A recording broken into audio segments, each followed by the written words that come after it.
love sharing about herbs because, with medicines, they may work on a certain system mechanically in the body, but herbs have kind of a spiritual healing property that you just can't capture in anything man-made. And so I like to think of herbs a little bit more for a lot of times not mechanically how they're working in our body or constituents that we can measure, but what kind of metaphysical healing properties they have, because I feel like that really helps our spirit and our mind, which is important too.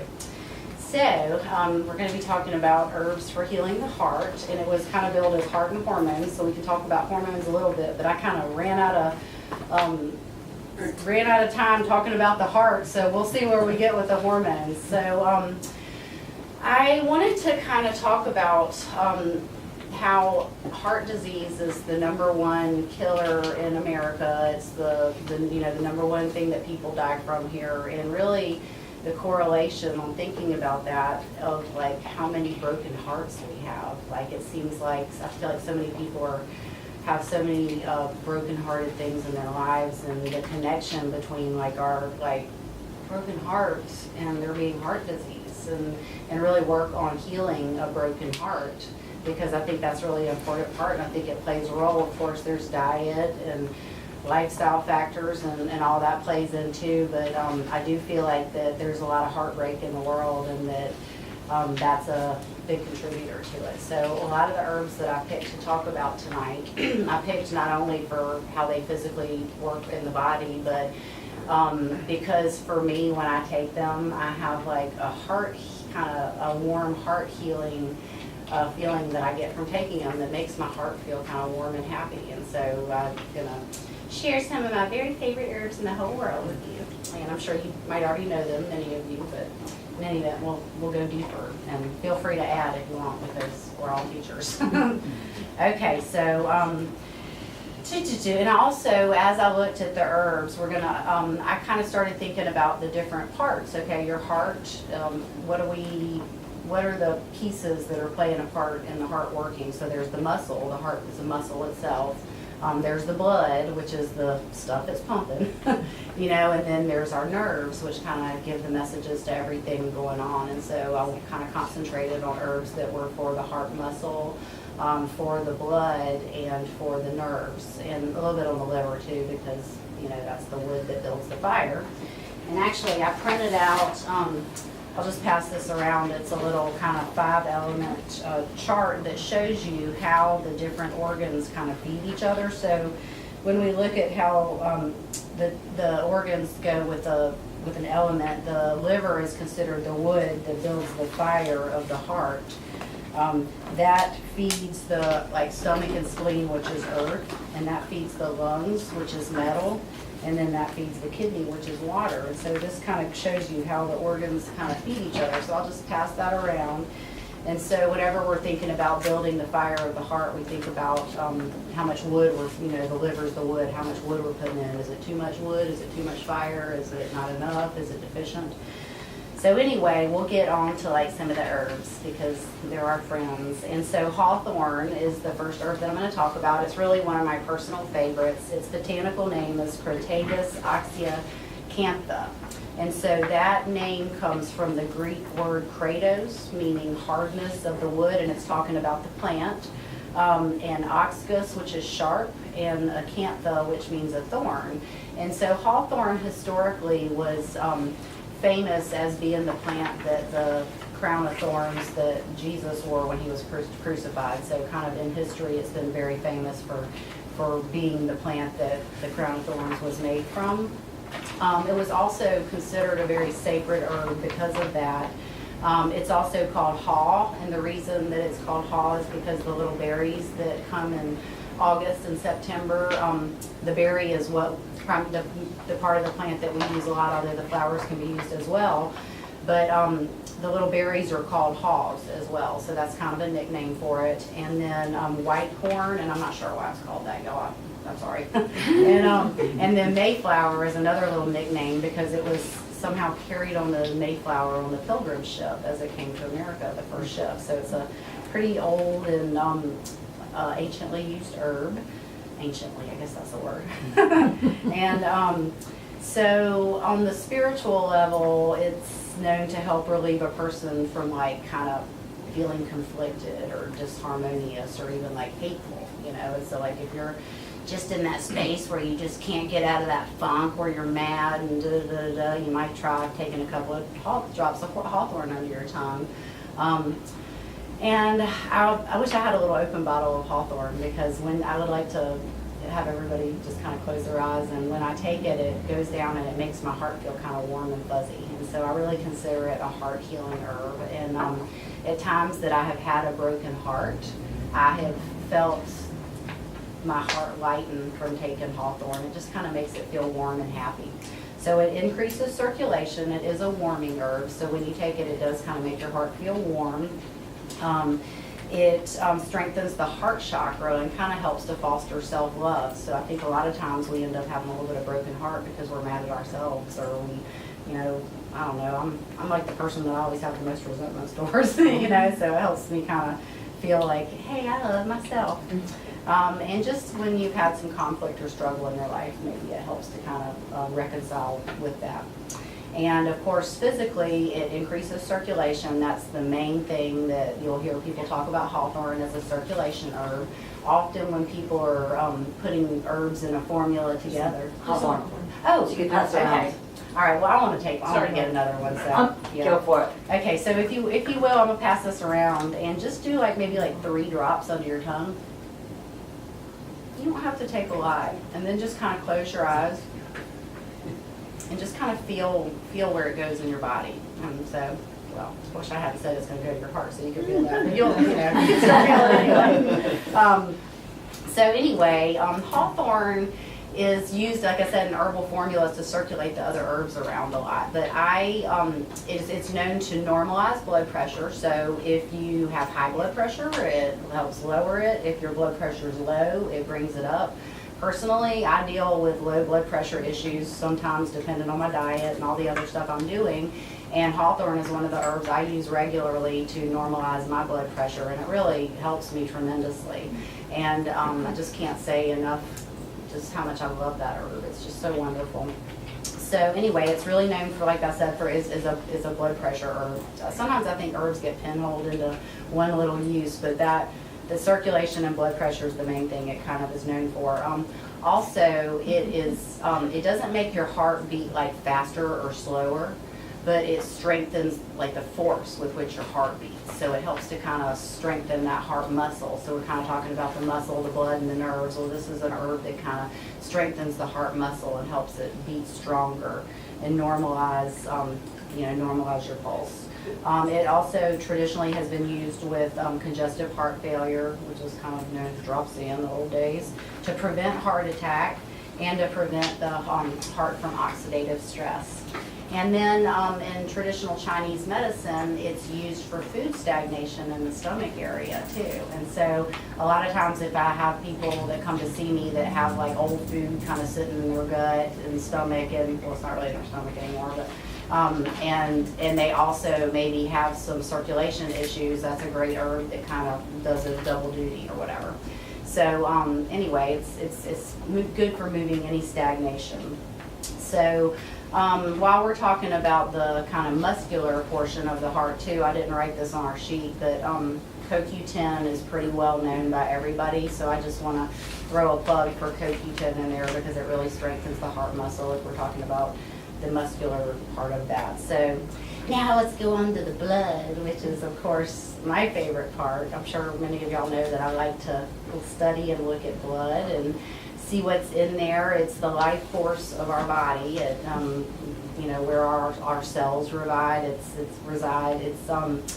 That's our life force pumping through our body. And if you think about it, the heart is a pump, right? So your blood is pumping your blood. Okay, let's say that we have a pump on a farm and it's got dirty water that it's pumping through it all the time. Well, what's going to break the pump is sludge water.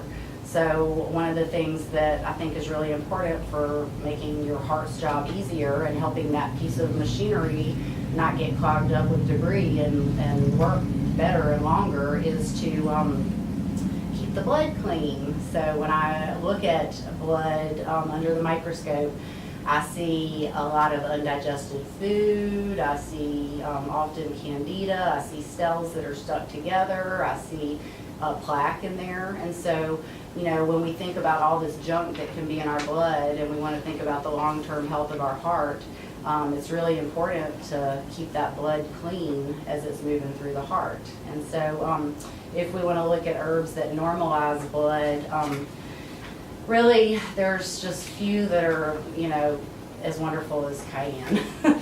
So cayenne, and I like to talk a little bit about the history of the herbs. And really most of the history books that I gathered these histories from, I just want to do a little plug because credit where it's due. Book of Herbal Wisdom by Matthew Wood. This is one of my favorite books. It gives a lot of the histories of the herbs, and it also talks about the spiritual properties as well. So this is, if you like learning about the names and the histories and stuff. And then from one of my former herb teachers, Dr. Phil, Practical Herbalism is another really great book. So I got some out of there too. So anyway, capsicum annum cayenne is a very, in southern Appalachian folk medicine, cayenne has been used for centuries and really was one of the sort of catalyst herbs that was added to almost every single herbal formula. So if you look at any southern folk remedy, you're going to see cayenne in there. And it normalizes blood flow. One of the things that it's sort of most well known for is dispersing pressure. So anywhere there's pressure built up, like too much blood in one area, it's going to disperse that. And so if we kind of look back historically to the people who discovered this or, you know, came to introduce it to Western herbalism, there were two people, Samuel Thompson and Worcester Beach, and they both were kind of looking for similar remedies. Samuel Thompson was looking for a remedy to sort of decongest the blood where the blood was congested in areas, and then Worcester Beach, he had kind of, he was kind of known as the father of eclectic medicine, but he had noticed that when we like overeat, then a lot of blood goes into the digestive organs, or like if we had taken drugs, a lot of blood would go into the liver, or smoking would send a lot of blood into the lungs. So whenever we had a stress on one of our bodies because of some lifestyle choice we've made, more blood would rush to that area of the body, therefore taking some away from the heart. And that kind of puts stress on your heart right there. So when the blood's like unequally dispersed in the body and it all goes to the liver, or it all, if you're constipated, it's all going to the large intestine, then all of a sudden there's like this inequality of blood in the body, and that puts a real strain on the heart. And so he discovered that cayenne would actually help like disperse all the blood so that it was circulating throughout the whole body rather than being all stuck in one area. And so anyway, they kind of discovered that together. So those two are really credited with introducing that herb to Western herbalism. So it's also a warming and stimulating herb, obviously. It is native to North America. It tonifies the heart muscle as well, and it kind of cleans out those circulatory inequalities. It's really well known for, as I was taught that, you know, hey, if you're in an emergency situation and someone's having a heart attack, you know, dial 911, but a couple of drops of cayenne tincture under someone's tongue could disperse the pressure that's all built up that's causing that to happen, and so potentially you could save someone's life.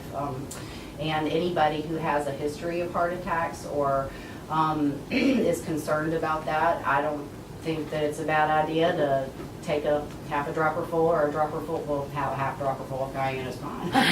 It's really strong. You know, in a little bit of water every day. And I certainly, my mom has some blood pressure issues, and she had her blood pressure was up one night, and I had her take a, you know, half a dropper full of cayenne pepper and a sip of water and do that about every 20 minutes for maybe 2 hours, and her blood pressure came down.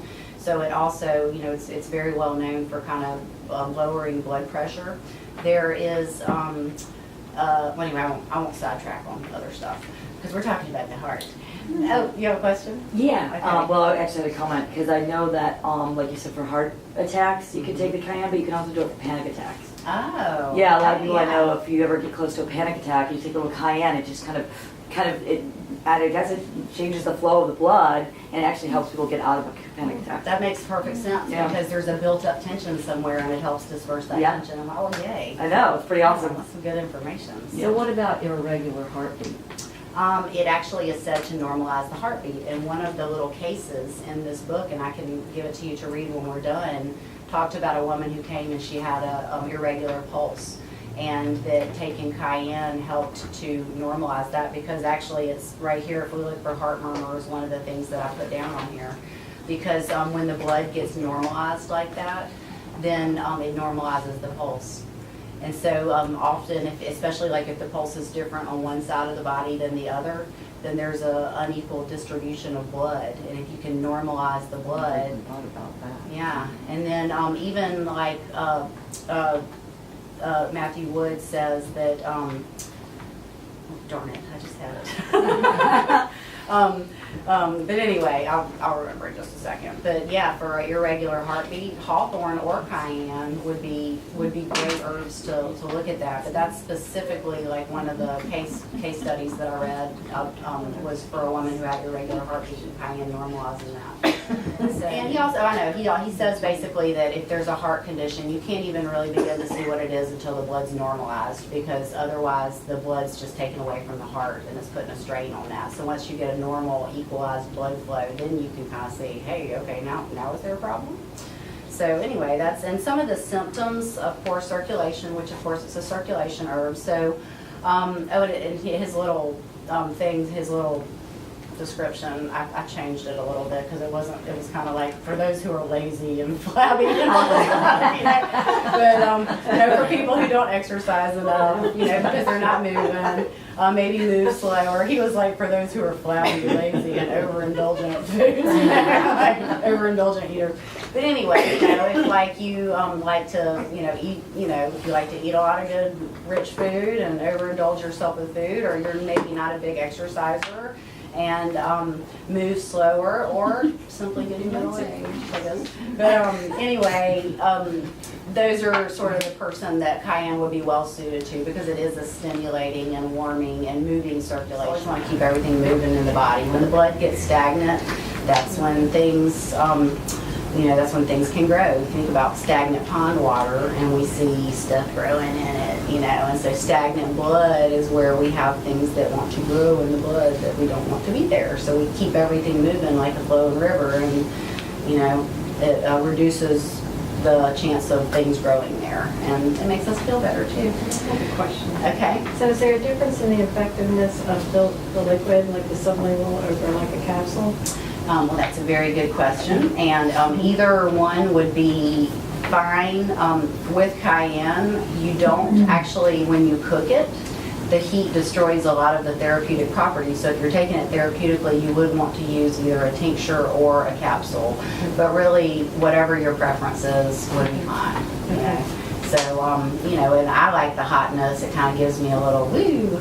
But, some people are sensitive to that, so it's definitely a consideration. And so anyway, I'm just going to go over the symptoms real quick because sometimes we hear these and we're like, oh gosh, that's me, or hey, that's my Uncle Jim or something. But a red face, especially like if the skin's real splotchy, tells you that there's unequal blood flow, and you could normalize that with cayenne pepper. Cold to the touch, generally chilly, unequal pulse, so there you go, Sybil, with that. And skin reddish purple, which is the color of the pepper, especially on the cheeks, it tells us that there's a lack of circulation. Gasping for breath, not being able to get a full breath. Maybe getting sensitive to drafts, to drafty air, or sensitive to cold air, cold water, or heart murmur. Those are all symptoms of poor circulation. And Dr. Christopher, who was another kind of famous herbalist that was once around, he basically said that for 30 years that there was no trusted remedy for an acute heart attack, no better trusted remedy for an acute heart attack. So I think it's an important medicine for people to know about, and it's real easy to have a dropper and put 3 drops under your tongue or something like that. If you didn't have that, most people have that in their kitchen. So, but that's something that could potentially come in handy one day if there was no medical attention available, in any event. But always dial 911 first. And, Yeah, that's what I was gonna ask, is how quickly does it take effect? Like, does it take a few minutes, or is it pretty? I was taught that immediately, and I have never really used it myself. I thank goodness I've never had the time, but it pretty much immediately works. I know my husband was having chest pains one night, and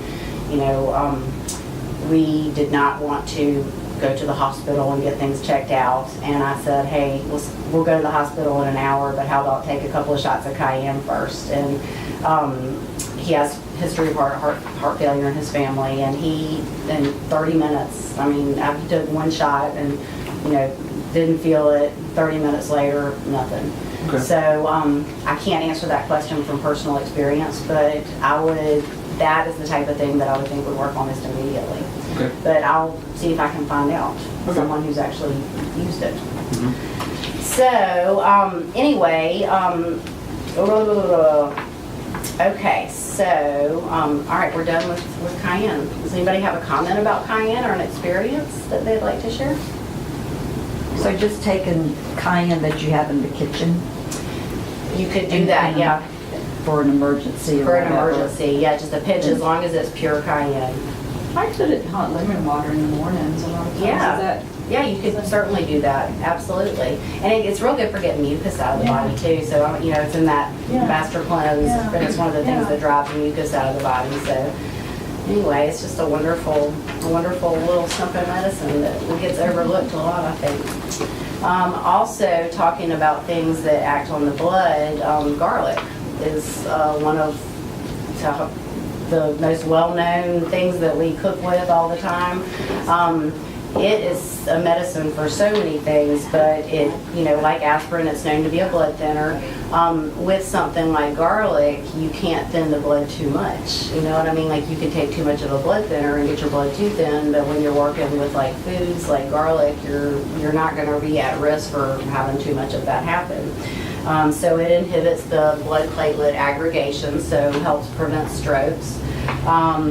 And it's never, like I said, it's never been shown to make the blood too thin. And, I brought tabbouleh to eat tonight because, it doesn't smell bad if you eat it with parsley. In any event, that's a wonderful heart-healthy food to eat all the time is parsley. Tabbouleh with parsley and garlic makes this good. So if we're getting into more of like healing the nerves and kind of more of the heart healing. So St. John's wort is one of my favorite herbs, and I actually brought my personal bottle of St. John's wort, and I have cayenne if anybody's really brave. It'll make your mouth wake up. But I'll pass the St. John's wort around, so I'm just going to take a couple of drops. Actually, before I pass this around, I do want to talk about that this is one of the herbs that's not appropriate for a lot of people. So St. John's wort, we're going to talk about all the wonderful properties that it has, but St. John's wort is contraindicated with many medicines, so you have to be really careful taking this. So it's not appropriate if you're on antidepressants or any SSRIs. So if you are taking any of those medicines, you might want to skip this one. If you wanted to just taste it on your tongue, one drop would probably not be enough to do anything, but, playing on the safe side, I would just skip it.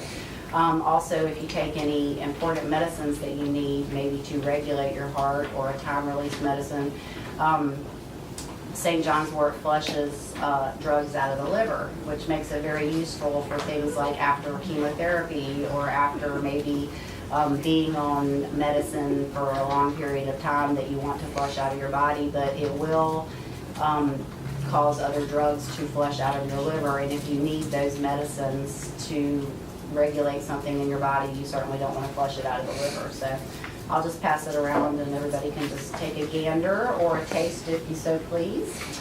And so it traditionally, historically, its name comes from the Greek, meaning the hypericum comes from the Greek over the spectra, which kind of is lifting the darkness out of the spirit, and then perforatum, and that is so named because the leaves actually have like little perforations, little holes all around them, and that's one of the properties of the herb that led it to kind of have a lot of sacred and famous value back in the day. Its tradition, its common name, St. John's wort. Hey, does anybody know what wart means? So wart is any plant that can be used as medicine or food. So that could be so many plants. And back in the day, I mean, this was like plants were growing and they ate them and they picked them and used them. So wort could be any plant that's used for medicine or food. So anyway, St. John's wort, the flowers, it comes into bloom right before summer solstice every year. And so St. John the Baptist was known to have been born 6 months before Jesus, and right around summer solstice was the celebration of his birth. And then, the winter solstice was the celebration of Jesus' birth. So those kind of were 6 months apart. So the flowers of this plant come into bloom right about summer solstice every year. And so they named it for the St. John the Baptist Day feast, is why they kind of started calling it St. John's wort. And historically, it was known to be a herb of protection. So when you look at the plant from above, it has kind of crossed branches, so it was thought to, protect people actually from lightning from above was one of the things that was very unique to that plant. But anyway, it was kind of thought to protect people from evil spirits or any kind of dangerous energy that might be around, anything that was malevolent or with ill intentions. And it was thought that those little holes in the leaves were part of what protected people. And kind of another, does anybody know what the doctrine of signatures is? Have you heard of that before? So the doctrine of signatures basically says that there's, when you look at a plant, there's some factor in its outward appearance that tells you what it does in the body or how it works. And so that was kind of a lot of times when people say, how did anybody ever know what plants did in the first place? It was like, well, somebody looked at that plant and they were like, oh my gosh, that looks like the kidneys. I bet it works on the kidneys. And so anyway, St. John's wort has a lot of markers in the doctrine of signatures. They used it for like spiritual protection. And so it was really traditionally people used to have that in the windows of their houses everywhere. But St. John's wort is known to uplift the spirit, and I consider it a heart healing herb. Physically, it's known more for the nerves and the liver, but of course they're a big part of the heart. And it is known to normalize blood as well.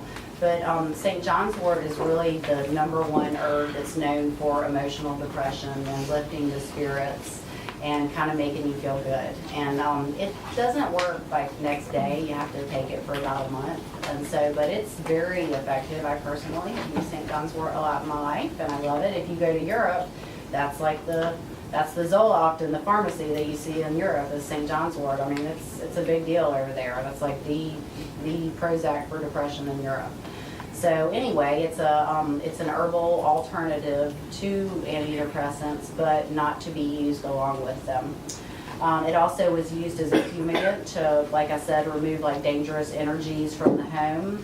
And it was said to, and this is out of Matthew Wood's book, so these are his beautiful words, but it was said to heal a person who had a hole in them. And I often think of like, I've got a hole in my heart, and it needs healing.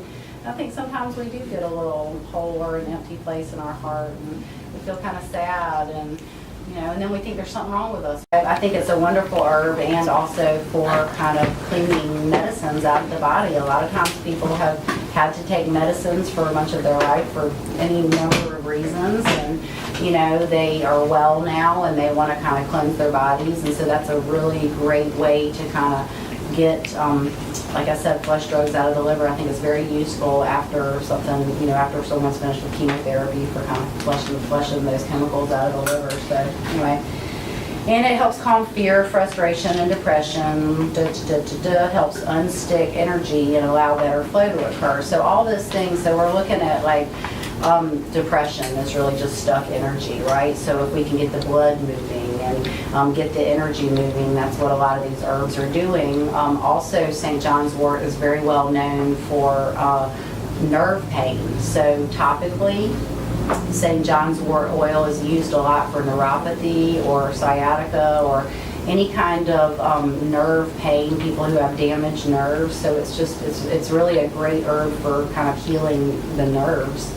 And when you put the flowers are bright yellow, and when you put them in oil or water, they turn red.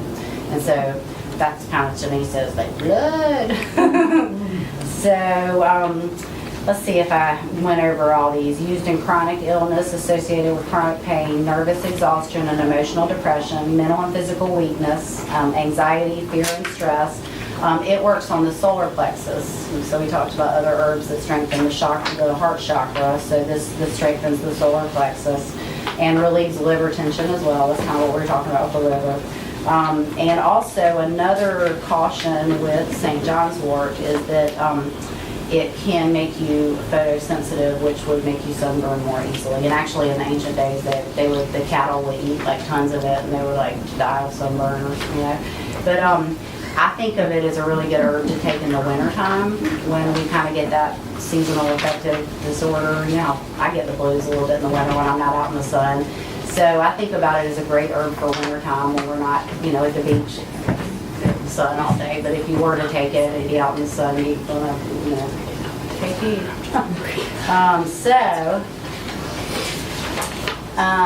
Also, since we're talking about heart health, and I was talking about keeping the blood clean, I do want to kind of talk a little bit about plaque in the blood, because that's something that I see a lot of with people, and I think a lot of people have a concern about plaque in the blood, and that can develop for a number of reasons.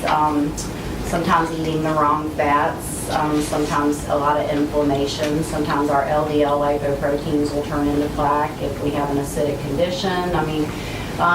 So how do we get rid of plaque? And so I wanted to talk a little about an oral chelation formula that we sell, a pure, that I use with a lot of people.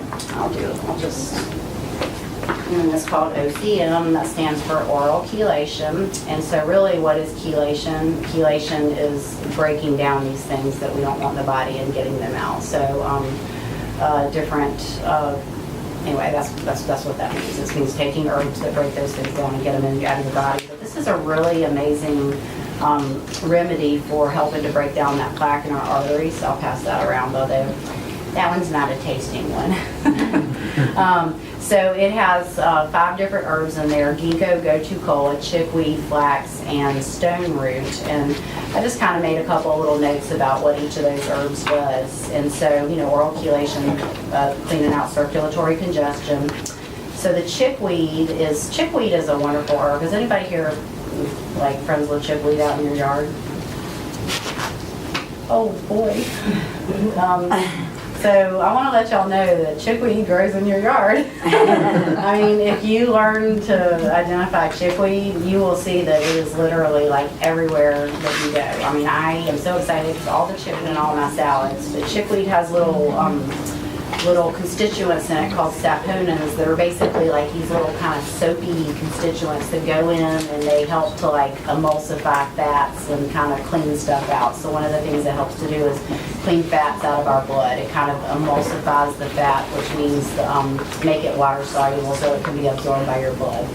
And it's also a wonderful remedy for any, it's a cooling herb, so for like, if you have like, got a scrape in your yard, you could make a chickweed poultice and put that on there and it will soothe that red irritated tissue. But I'm going to show y'all a picture on my phone of what chickweed looks like before you leave, because you can pick it and put it in your salads. It's just delicious. It's so cute. It's like a little green rose on the ground, And I love chickweed because it's just a happy little friend. But anyway, so chickweed dissolves fat and kind of promotes flexibility in the arteries. Flax dissolves cholesterol and triglycerides, so that's fat in the blood. Stone root is a wonderful herb that breaks down stone formations anywhere in the body. So that would work with uric acid crystals, it would work with plaque, it would work with gallstones, it would work with kidney stones, really anywhere that things have crystallized and turned into a stone in your body. Stone root would be an appropriate herb for that. And so that's what's kind of working, breaking down some of the stone formations, because what happens is that plaque kind of crystallizes. And then ginkgo and gotu-kola are herbs that help things circulate through the brain. Ginkgo is a herb that's well known for kind of circulating through the brain. Gotu-kola, you always want to pair with any herb going into the brain. It's kind of like the gatekeeper that lets the right stuff in and doesn't let the wrong stuff through. And so anyway, because a lot of people are concerned with this amyloid plaque in their brain and some of the sort of the things that are happening with that, that's a wonderful way to keep your system clean of those things as well. And also gotu kola is a wonderful herb for memory, just as a little aside. That's what the elephants like to eat, so we all know that they have really strong memories. And so anyway, and it also helps that herbal combination helps repair damage from a stroke. So if you know who's had a stroke and needs a little healing, that might be something good that would help them along their healing journey.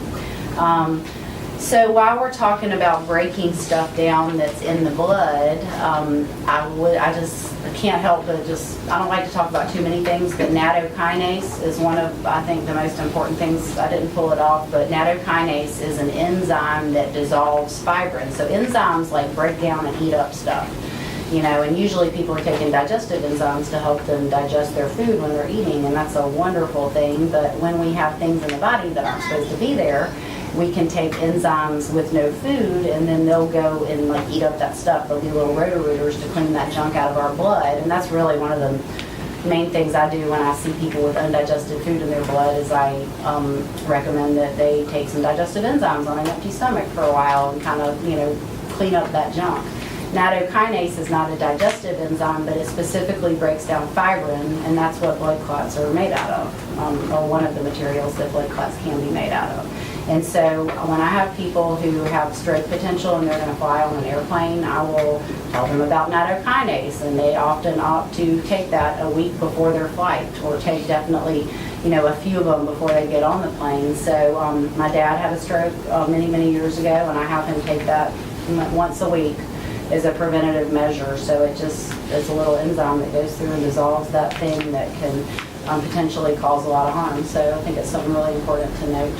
And just as we're talking about the health of the heart, we can't not mention fish oil. So, does everybody here take omega-3s in some sort of, everybody here takes some sort of omega-3s? You could eat hemp seeds or chia seeds or take fish oil or flax oil, but that's, if we look at our basic 5 things that our body needs every day: vitamins, minerals, antioxidant enzymes, and omega-3s, and it's the most missed nutrient. And so it really helps keep those arteries flexible, and it's anti-inflammatory because that inflammation in our blood vessels can cause problems. So just don't forget about the omegas. I feel like it's the most missed nutrient.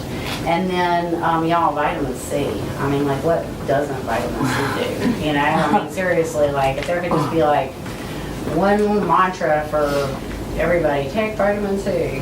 So vitamin C keeps the arteries flexible as well. It's important for the structure of the blood vessels, and it also helps prevent buildup of plaque in the arteries. And so does reishi mushroom too. I'm not trying to get off on too many tangents, but that's one of the things reishi mushroom does, is it keeps LDL lipoproteins from turning into plaque. So it's a really important heart tonic. I talk about that a lot, so I'm doing different stuff today. And then, of course, magnesium also prevents calcifications in the arteries, because I think what's happening a lot is that people's calcium's not absorbing, and it's ending up building up in the arteries.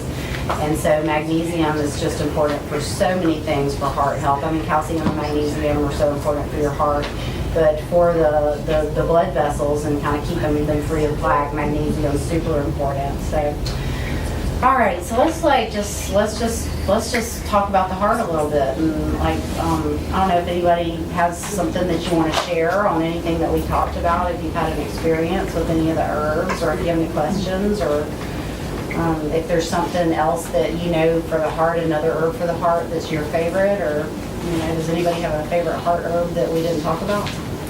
I have a quick thing about hawthorn. Yeah. Oh, yeah. You mentioned it for me to start taking about 2 years ago. My whole family, any of the guys that I know that are blood relatives to me, have really cold hands and feet, especially in the winter, really cold. And doing massage therapy, it's very invigorating if you put your hands on someone right away. So I'm trying to get my hands warm, like running water. You try lots of stuff. It's for now, right?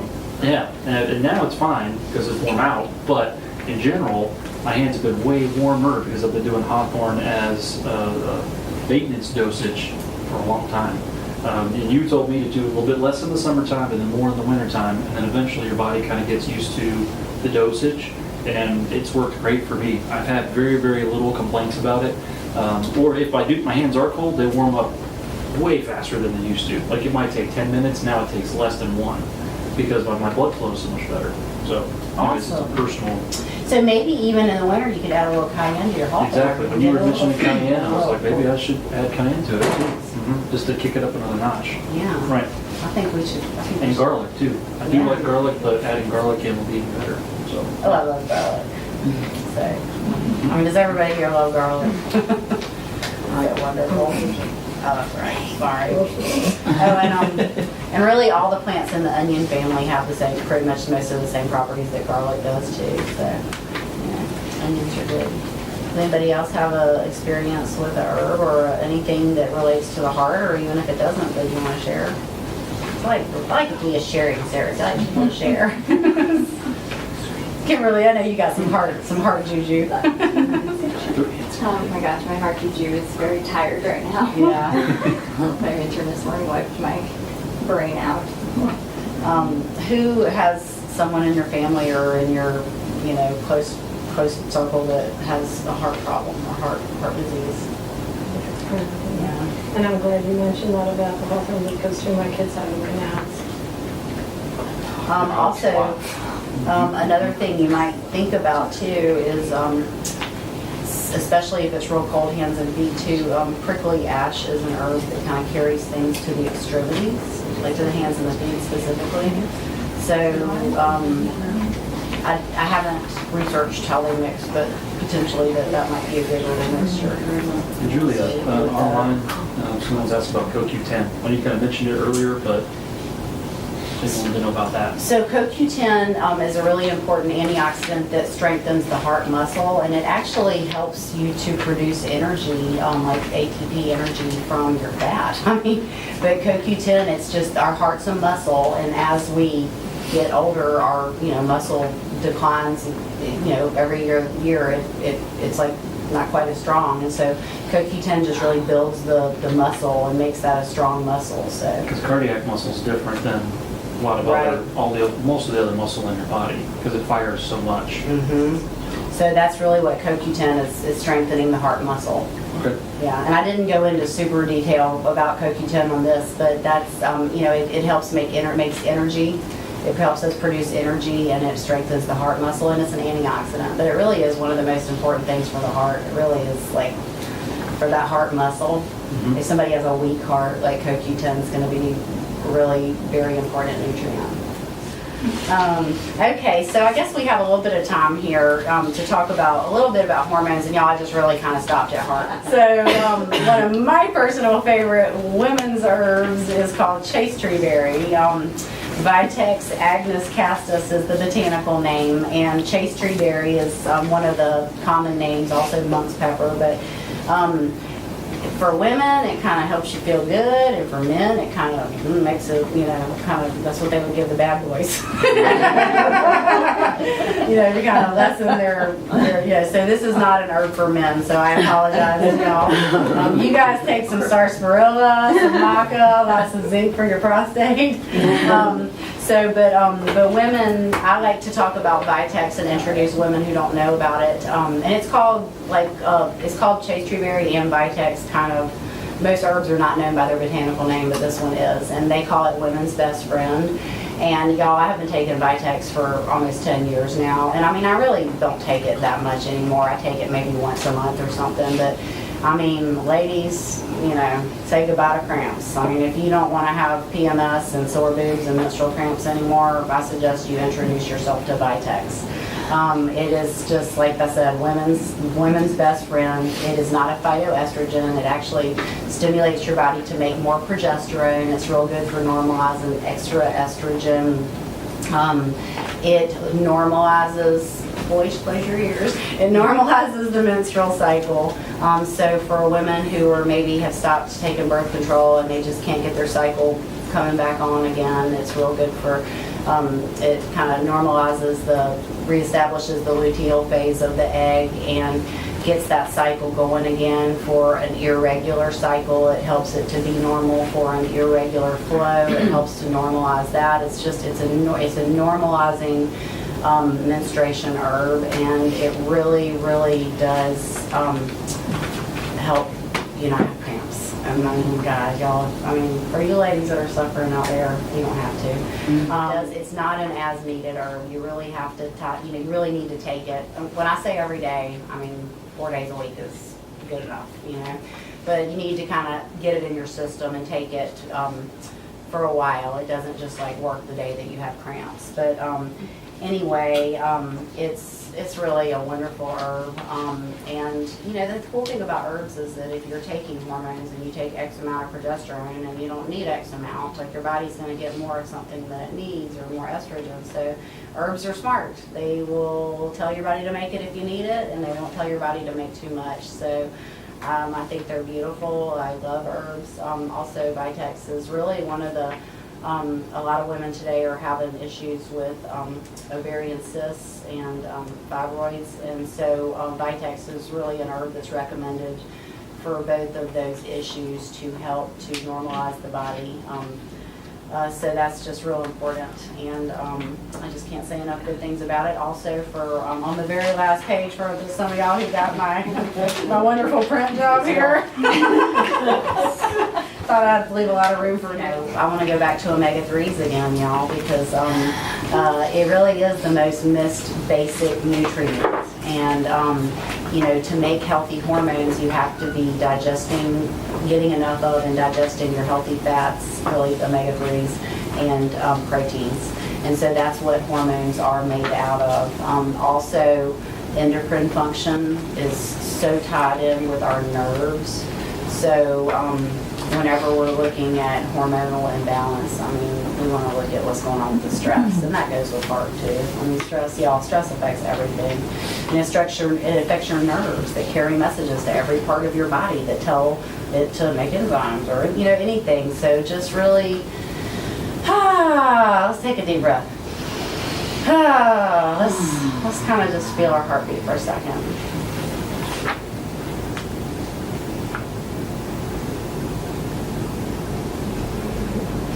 I think it's really important every day to just kind of notice your heartbeat. This is your kind of life force of your body. Feel your pulse. What does it feel like? Is it strong? Is it fast? Is it slow? Kind of get in touch with feeling what's going on in your body. Feel your heart beating in your chest. Does it feel happy or does it feel sad? If it feels happy, give thanks for it to give you life. And if it feels sad, ask it what it needs. Ask it what it needs from you. Maybe it needs a little St. John's wort, maybe it needs a little hawthorn, maybe it needs a little rose medicine. So I don't know for any of you that have never put a little rose oil on your hands and smelled it, or a rose on your face. Rose is such a heart healing medicine. Just smelling it just makes you lift up. And rose in your teas are wonderful. So anyway, I hope that everybody will find something. Let's just go around and talk about some little self-love thing, something that you do to love yourself. We did this in our herbal society class the other day. Something that you do for yourself to love yourself, to tell your heart that you love it.